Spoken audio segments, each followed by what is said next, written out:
ঠিক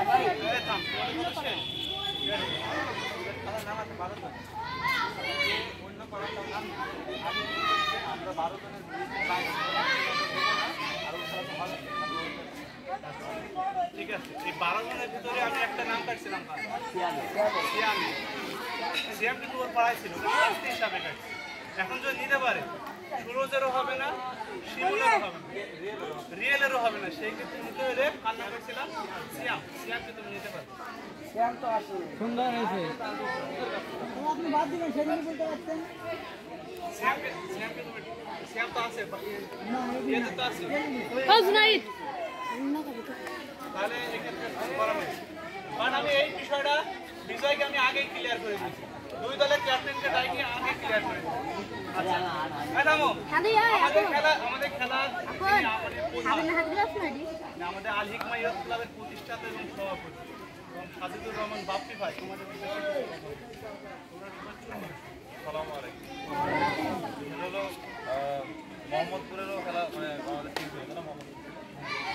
মোটামুটি আমরা চাইছিলাম যে আমাদের গ্রাম থেকে সবাই অংশগ্রহণ করবে সব দল। তারপরে আমাদের যেহেতু খেলাতে কোনো সমস্যা হয় না, আমরা মোহাম্মদপুরেও কিন্তু মানে টিম নিয়েছিলাম। শুরু থেকে আমি দেখে এসেছি কোনো ধরনের সমস্যা হয় নাই, এবং আমি আশা করছি যে এই ফাইনাল ম্যাচে আমাদের কোনো পাড়া ফাইনালে যায় না, তো এটা আমাদের মানে চিন্তাভাবনা ছিল যে আমরা যাবো। তারপরে আমরা সর্বোচ্চ চেষ্টা করছি যে খেলাটা যত ভালোভাবে করানো যায় এবং আয়োজনেরও কোনো ধরনের ত্রুটি যাতে না থাকে। তো আমি আশা করবো যে তোমরা কোনো ধরনের মানে জ্ঞান বা ঝামেলা সৃষ্টি করবো না। আর এই যে টুকটাক যে বিরিয়ানির সমস্যা হচ্ছে, আগে থেকে যেহেতু সব কিছু বলে রাখছে, তোমরা এই ধরনের কোনো ক্ষোভ রাখবা না ভিতরে, বুঝলে।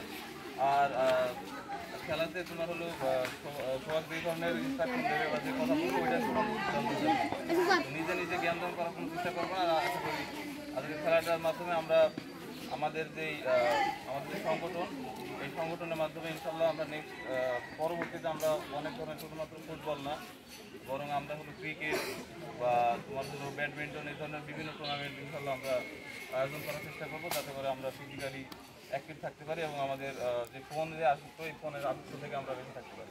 ধন্যবাদ সবাই, যদি সময় নেয় আমরা ধন্যবাদ সাজিদুর রহমান বাপ্পি ভাইকে।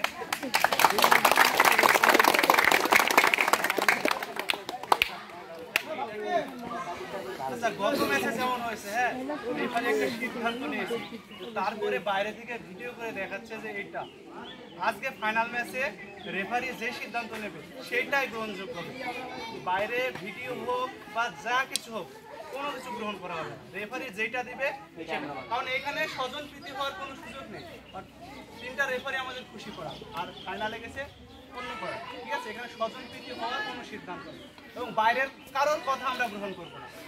দুই দলের ক্যাপ্টেন এবং খেলোয়াড়রা বাইরে থেকে যে যত চিল্লাক যত বহু, কারোর কথা গ্রহণ করা হবে এবং রেফারি যেই সিদ্ধান্ত নেবে সেটাকে সবাই মানতে হবে, ঠিক আছে।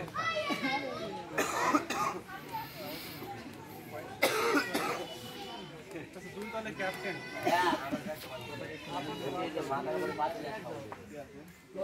আচ্ছা, এটা আমাদের মাথায় আছে। ওয়াইন আছে? আচ্ছা, তুমি দেখলে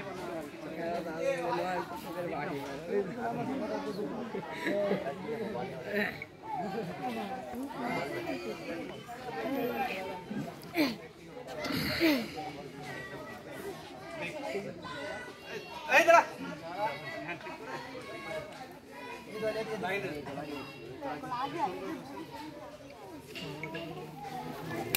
Oh, Nayan!